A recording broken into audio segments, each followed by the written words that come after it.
So I said this to you the other day, but I saw it was a tweet or something, or a meme, and it describes Judge Dredd as being too angry to die. And I've not, you know, in all my years of being a fan of it, and the same with you, I've never heard such a good description of Dredd, really. It's this just insane, hard-boiled stoicism that... And we consistently get it through stories as well, where he goes through horrific injuries, and then he's still, in fact, actually referencing Marvel, or referencing MCU, he is Captain America, I can do this all day. Yeah. You know, although he wouldn't say any of those words. No, he would just get up and grimace. That's the thing, because he just sort of turns people's souls inside out by looking at them, and those people can't even see his eyes. Like that's something that's so I think because a lot of when Joel Magner writes Dredd, he's the creator of Dredd. He uses and a lot of my favourite Dredd stories did this, and only more recent writers have started to adopt it, or you know, it took about 15 years. Dredd's in a monologue. Was such an important thing, and a lot of the kind of lesser writers didn't do it as well. And Wagner writes Dredd's monologue. It's not really in a monologue; it's his kind of interior world written in the third person. And I can't remember if it's in America, but there's a bit of Dredd on patrol, and he's like, he just says, "Give him the stare, long and hard. Let him know you've seen him." And it's just him sat on his bike, and he just completely undoes this guy. I don't think it is America. This guy's trying to walk down the street, and all he does is stare at him, and this guy freaks out and then goes in the other way and runs off, and Dredd knows, right, and goes up. And all he has to do is look at him. Well, and you know, and that's his worldview of like Mega City 1. It's like, they're all criminals.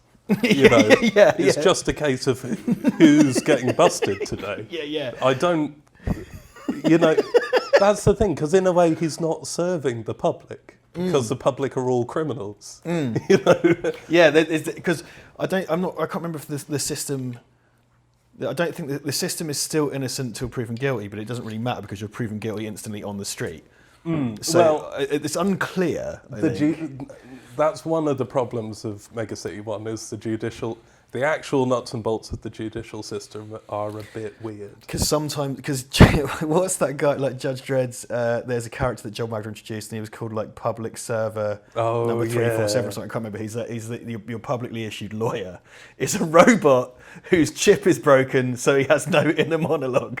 So like he's trying to defend people, but then he says his thought process out loud in front of the prosecuting judge. And this is the thing, you could argue it's innocent till proven guilty, but the thing is, you're proven guilty by your actions on the street in person by one guy or woman, and that or robot as it's become recently. And yeah, well, I remember probably around 2000, kind of 99, 2000, something like that. There was a story which was essentially O.J. Simpson. Right. And it's like, well, hang on. Yeah. How's he been found innocent? Because he got busted in the first place. That's because every now and then, when it suits the story, that like someone's lawyer gets them off, or there's someone who's untouchable. Do you remember in The Pit? Is he called Bongo Bongo? The kind of beatnik crime lord, and they get him. They do the Al Capone thing, and they get him on parking tickets, and he's managed to evade justice for such and such a time. Those are my favourite. I've said this before, but those are my favourites. The procedural Dredd stories are my favourites. Yeah, I love the inside the judge world kind of thing. So when the corrupt judges turned up in the new movie, I was like, oh yeah, fucking. But the stuff that's kind of the ins and outs of like the precincts are called sector houses, and like in The Pit, it's like Dredd takes over 301, and he has to turn 301 inside out. It's got that great opening monologue to that. Strip is kind of like, I'm a stickler for dress, I'm a stickler for rules, and there's like one guy's got like a bit of stubble on, and he like calls him the Wolfman and shit, you know, and very famously literally bullied Judge Lopez to death for having a moustache, essentially, if you want to go back to kind of 70s Dredd stuff.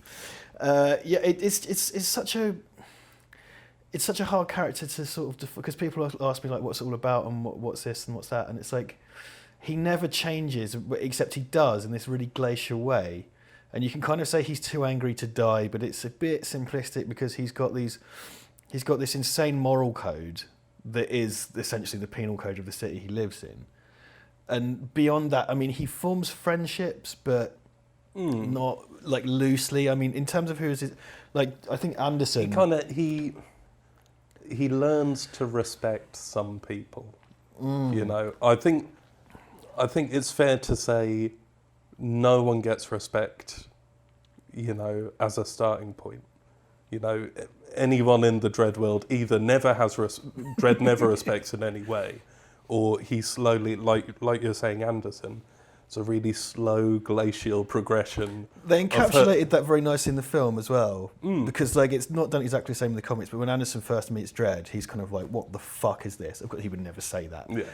And he might say, "What the drock is this?" But he's just kind of like, "What is this? What are you? You make jokes all the time. You're a clown." But then he learns to realise her value. And then over kind of 40 plus years, there's this kind of insinuation that they are kind of friends.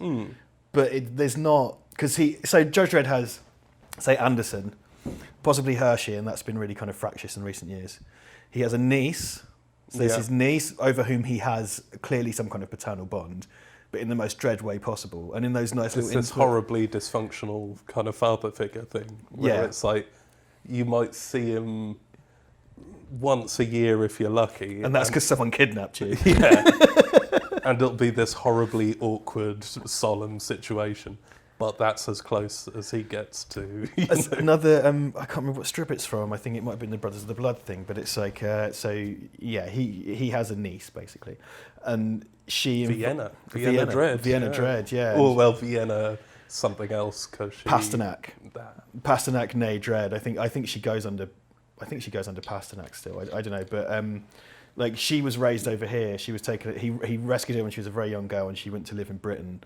And then he reconnected with her years later. And even in that early strip, it's kind of like, well, I wanted her away. He shows some kind of human side. I wanted her away from me because I'm dangerous. You know, and he recognises that he does recognise some level that he's dangerous and perhaps toxic. But like she's inviting him around for the reason I did the backstory because she invites him around for tea. And there's this great one where like he just won't sit down. She's like, sit down. What? It's so weird. Why don't Dredds ever? Because he's got a clone kind of son called Rico. It's not really his son, but I think him as well. He's a bit kind of cooler and a bit more loose. But she's kind of like, I invite you around for tea, and you just won't sit down. And it's this really nice little moment, like because he's not like if you want someone to sort of.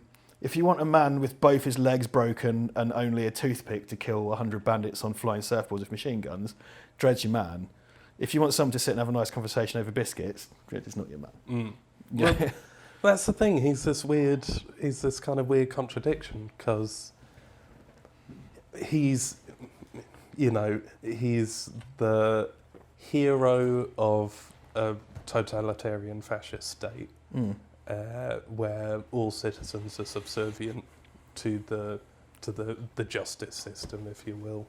I know air quotes bad, but then he's also intrinsically got a kind of a fairness and justice to him. Not in necessarily, it doesn't mean you're getting off a crime. But us as readers, we kind of love him because he's doing right, but in a sense he's not doing right. So you get the stories where, I don't know, someone steals a loaf of bread to feed their starving kid, and that person will go to prison and everything, but Dredd might kind of visit the family once and kind of because I think it's largely kind of, it seems to be the case that there's private healthcare in Mega City 1, and there's a Case for Treatment series of stories with Ron Smith and Wagner in the 80s. It includes it's when he punches the accountant guy. Oh, yeah. There's a little girl who's been killed and her brain's been put into a robot, but the robot's not functioning properly. Yeah. So Dredd's forcibly... that's a sad story. With the rat. Because it's got a kind of it's a really wonderful piece of Wagner Grant kind of short storytelling, because it tells you so much about this world and so much about Dredd, and it's got a kind of mice and men vibe to it, and it's about not being accepted, being different, but Dredd forcibly commands money from the city to pay for this girl's treatment, and then is reprimanded for it, and then the girl dies anyway, and it's one of the most perfect little kind of Dredd So I can't remember that exact story, but there's a case for treatment is the kind of overall thing. And it's really early Dredd character stuff. Instead of just like Dredd punches robots, it's Dredd deals with domestic issues and stuff like that. It's talking of the stealing loaf of bread. Do you remember Bury My Heart at Wounded Knee? No, which one's that? With Peter Doherty and Wagner, and it's where the guy's wife has... when you die in Mega City 1, you don't automatically get a funeral, your body gets recycled in a place called Recyc, and only the fabulously rich can get buried in cemeteries. It's about a man who was born in like the 1980s or something, so he's like 140, and his wife's died, and he gets caught by Dredd. He's rented a kind of robot digger, and he's caught by Dredd trying to bury her in a cemetery in the middle of the night. And a similar thing. It's got one of my favourite single panels of Dredd in it, but it's a similar thing in that. So Dredd apprehends this kind of old man, and he gets the gist of what's happened, and it's one of these rare kind of again sort of moral moments. Because keep in mind the two strips I'm talking about are about a good decade apart, so this happens like once every 10 years or something. So Dredd ultimately arranges for the woman to be put in the cemetery, and then the guy's kind of like, oh, thank you, Judge Dredd, thank you, and he's kind of like, don't thank me, you're going to jail for the rest of your life, like 15 years. But there's a bit when Dredd catches him, Dredd's just standing there, and this old man just like punches him in the belly, but he's half his size, and Dredd just goes, don't be absurd. Like that's it's one bubble, one panel by Peter Doherty, who is really wonderful, is one of my favourites. Yeah, great artist. That strip's often cited, but it's one of my favourite kind of vignettes of Dredd. Stuff. And when he's not dealing with social issues, he's defeating the Soviet justice system in the East Meg 1 and 2. You've got lovely Apocalypse War there, which is a massive war epic where the evil Soviet East Meg judges decide to nuke Mega City 1 and then well, they're going to turn it into a vassal state as well, and it's like just nuke it completely. Because their idea is they destroy the ocean defences to flood Mega City 1, and so Mega City 1 was 800 million people before this story, and I believe the film cites 800 million. So in that opening monologue, I was like, yes, 3-hour-long Apocalypse War film next, please. But their story cut the population half, which stuck until about 10 years ago when they had Chaos Day, and it went down to sort of 25 million or whatever. And then, it keeps on going down, doesn't it? It just boinged back up again. Oh, recently with the recent Robot Justice story. But yeah, this is one of my favourite tracks of comics ever. So the Apocalypse War is from 1980, I believe. I could check if I look on the 81. It's so it's Dredd versus the Soviet Union in the future, basically, and it's kind of it slightly parodies all the kind of Red Panic stuff of when Superman or Batman used to fight the Soviets and whatever. And the point is that, like, what I love about this is because on its face, and keeping in mind this came out towards the end of the Cold War, on its face it's Dredd smashes the communists. But if you look at him and what he does, he's as bad, and by the end, worse than them. Spoilers for this story, they kill half of Mega City 1, and then Dredd launches a plan to get back at them, and he destroys the entirety of East Meg 1 and kills 1 billion people. He commits genocide at the end of this story. And then there's a bit where he's like, him and his crew of judges, guerrilla judges, like fighting a war in the kind of bombed out Mega City 1. They execute a bunch of collaborators and stuff. Well, and also killing the chief judge. Yeah. So essentially, Chief Judge gets brainwashed by the Sovs. Yeah. And then Dredd's plan is, well, I have to assassinate him on live TV. On the Michael Parkinov show. Well, so this is the thing, right? Judge Dredd's too angry to die. This is a concept that you introduced to me, and I'm surprised I missed it, but it's something that you said to me, probably not long after we moved here. Dredd is always right. I think there are a few exceptions, but on the whole, Dredd is always right. Yeah, he might be swimming completely against the tide, but sooner or later, the rest of the entire justice system have to go, yeah, you were right about that, Dredd. Yeah, one of the more recent things being the mutant thing that kicked off a whole thing. Dredd's too angry to die, Dredd is always right. Two of the really, and also Dredd is nails, because when the plan to kill the chief judge Dredd has to sneak into the Soviet TV studio, dressed as a Soviet judge. His plan with his other, I think it's Ox and Kwan are the two judges that set it up for him. He wants one round in his pistol to have the explosive charge reduced so it only penetrate an inch of flesh and a badge. So he knows how many shots. He has one fire to kill the chief judge, and then live on television he has to shoot himself in the heart.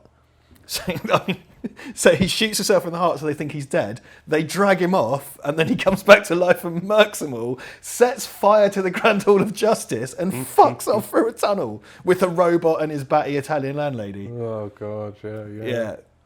Well, also, another kind of rule is if you're a chief judge and someone's going to kill you, it's probably Judge Dredd. Imagine if in the United States there was Captain America was repeatedly killing presidents. Well, I was just going to say, imagine if there was like one really famous policeman. Imagine if Dirty Harry was real. He was 90, and let's just say like half of the presidents of the last 40 years had been killed by him. Nixon. Reagan, Clinton. Nixon would be the. I think Clinton would be the live TV, then shoot yourself in the heart one. Nixon Caligula. Nixon cow. Yeah, get thrown off the Statue of Liberty by a tramp. Like that's the. And in some, and in one notable case, Dredd doesn't technically kill you, but he sets fire to you when you're a zombie. Yeah, I count that as a killing. It's. This is something I really like to sort of get into, in that I honestly think the 40 Years of Dredd has condensed all the stages, all the kind of broad strokes of American comics, the kind of gold and silver kind of modern age stuff. It's all condensed into the 40 Years of Dredd, so the same thing happens. So all the wacky shit still goes on. So like, I think a lot of people watched the 2012 Dredd film, brought loads of people into Dredd fandom, which I think is 100% a good thing. It's really, really nice. What I find quite funny is that everyone kind of goes like, oh yeah, Judge Dredd's like this super realistic police procedural hard-boiled action thing where the future policeman in a gritty future goes and sweeps out drug dens, and it's like, well, yeah. He's friends with a lisping robot. Yep.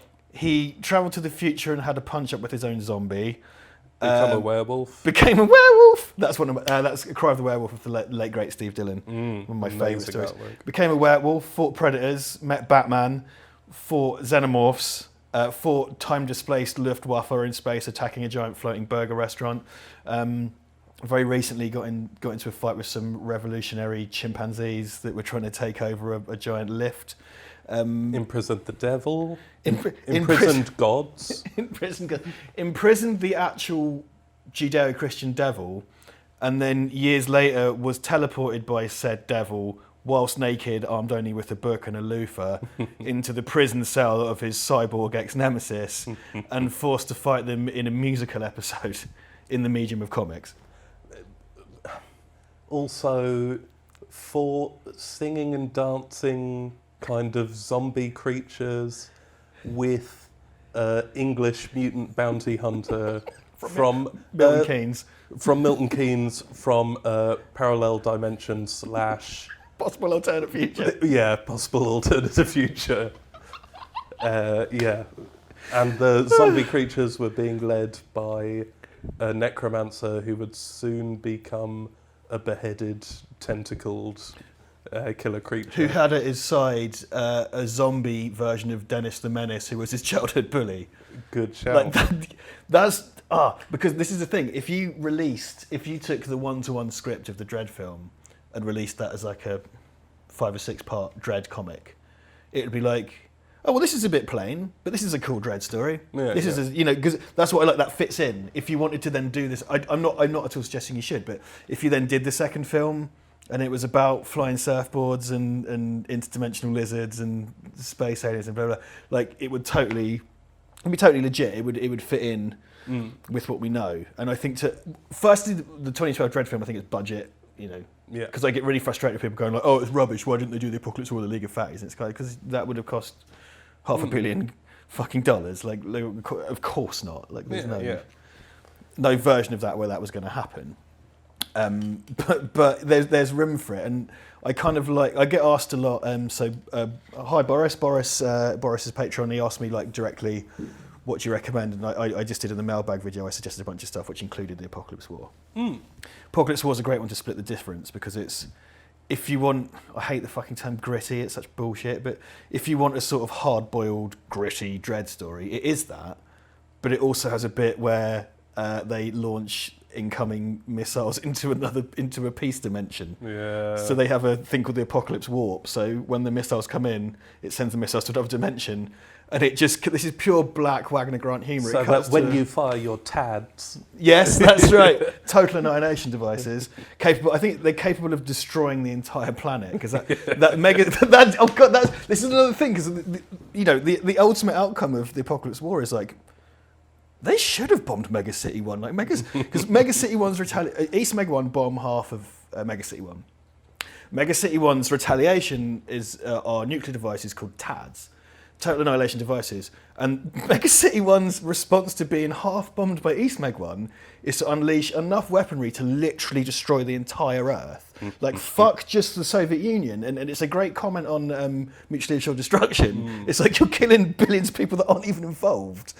And they get warped to another dimension by the Apocalypse Warp, and it cuts to, of course, it's a comically idyllic world with loads of happy, peaceful people sunbathing. And, you see that Earth crack in half, and yeah. So Mega City 1.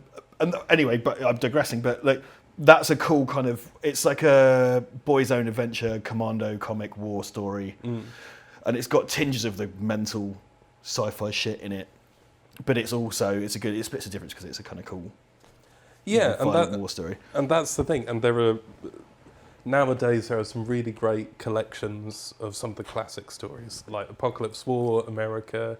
There are tons of things you can pick up relatively easy. But I think it's a shame that Judge Dredd is full of great single issue or like 3-part stories that do a wonderful job of summing up Mega City 1 or Judge Dredd, all through, right from the start up until the people who've been working on it recently. Which, understandably, you can't just kind of pick out and, find collected, but stuff like Rose for Rosie, stuff with like Judge Morphy, or in the last 10 years, some of the kind of Al Ewing one-offs and stuff like that. There's some amazing little stories. Al Ewing is someone who went off to then do American stuff, and him and Rob Williams, I've mentioned Rob Williams a few times, Rob Williams is my favourite modern Dredd writers, and Al Ewing was in that. He wrote some really wonderful stuff, because a lot of it was quite small, single-issue bits, like a lot of his best stuff, and so it's just kind of missing now. And I want that collection of Al Ewing shorts. Yeah, I forget what it's called, but there's that strawberry one, where it's like someone who's trying to get a strawberry, and it's this wonderful little one-off, and it's got a lot of that kind of classic one-off Dredd story, where it's someone who isn't bad, but they're committing a crime, and Dredd and the crime intervenes. is like not a bad crime. And there are those, and it's also the spin-offs as well, because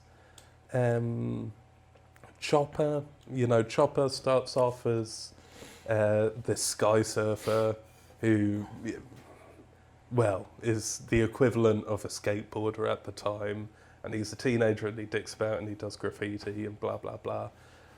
But then, Super Surfer 11? I get fuzzy. What is that? The horrible lethal Super Surf? Yeah. I always get mixed up on which numbered Super Surf is. But yeah, and that's just this amazing story about someone who's at their peak and then kind of fell by the wayside, and then due to kind of honour feels he has to take part in a sport that was about kind of ambition, and then it's now about this kind of grotesque spectacle. This kind of visceral spectacle, and it's such a fantastic. It's that's not Dredd, but it's from the Dredd universe, and it's a really standout 2000 AD story. It's fantastic. I probably told you this at the time, and you can go watch it now on Val Verde Broadcasting. But I pitched my Dredd film, which has been percolating in my head for years, and my Chopper is really essential to it, in my view, in a feature film, because I would do a combination of Total War and Chopper, because I think Chopper is this perfect antithesis to Dredd, because it's just like this, he's fed up of his life, and it's not that he just wants to have a good time, but he just wants to escape this awful city, because he wants to have a bit of freedom and explore and just live. And his parents, like, unemployment is so endemic in Mega City 1 that one of his mum is like a hobbyist washer-upper who just washes dishes all day, and I can't remember what his dad does. And he's just this great opposite. And what I wanted to have is like sort of have the democracy terrorism stuff, but Chopper's not involved. He just wants to get out, and he's just trying to escape. Because I think in the Midnight Surfer, there's the bit where he has to like shoot the crosstown zoom, where he has to like go in the tunnel above the train, and it's like this super lethal thing to do. And that's what I would do. I would have Dredd dealing with his democracy shit, and meanwhile Chopper's mixed up in it. Well, that makes me think another kind of recurring theme in Mega City 1 is what I am going to call Robin Hoods, even though it's really inappropriate title, where you have the guy that got away, and they're not Robin Hoods because none of them are doing anything for good, but they're kind of independent, free-thinking, and maybe terrible, awful, horrific criminals. Yeah. But the reader becomes very attached to them because they're very rich characters, and for whatever reason they're able to kind of escape. So you've got Chopper, got PJ Maybe, who's a teenage serial killer who becomes a middle-aged serial killer. You've got Orlok, who is the man who starts the apocalypse war. Russian assassin extraordinaire. Yeah, and he kills a huge amount of people. It's reprehensible. But he essentially gets away, and you've got quite a few characters who do that, and in a sense they're all kind of raging against the system. They're all kind of anti-Dredds. But yeah, there's a kind of common theme. There's a shade of morality, and that's the thing, because Judge Dredd himself comes from such a black hole of morality. It's like when you have PJ Maybe as a serial killer, it's like, yeah, PJ Maybe's bad. He hasn't killed 1 billion people, unlike Judge Dredd, whereas Chopper has killed 0 people, Maybe. I don't know. Well, I don't remember, actually, that's true. But yeah. I'm sure if Chopper's killed someone, it's been some kind of him or them. There was a good reason. Yeah. No, and again, let's just say, and this isn't correct, let's just say that Chopper has killed 1,000 people. Judge Dredd has killed him, and that's what's it's such a ridiculously huge thing that it looms over everything. Because there's one strip, I think it's around the time of the pre-Necropolis stuff, where he's having this whole discussion with himself. I think it's one of the things he brings to Morphe, who was like Dredd's mentor. It's like there was a kid with a gun running from him, and instead of shooting him in the hand, he shot him in the head. And he's saying, like, look, I took the easy shot, I took the safe shot. I could have shot the gun out of his hand, but I didn't. I killed him. And he was a kid. And Morphe's kind of like, this is what you're trained to do. It's you or him. Even though the kid was, because this isn't modern real-life policing, this is Mega City 1. Kid's running away from him. And, he could just, like, blow his fucking head off or whatever. And, yeah, you have... Yeah, because like Necropolis, then you have the dead man stuff. You've got these weird... Yeah. Dredd goes through a lot. Dredd is punished. We started this off talking about how, he keeps on coming. But yeah, there are times he is broken. He's not a Superman. He's not kind of invulnerable. And, it's not that he gets shot loads of times and he keeps on ticking because he can just deal with that. It's like both physically and psychologically he gets crushed at times, but it's that sheer will. Too angry to die. Too angry to die, this beautiful elemental vibe to him.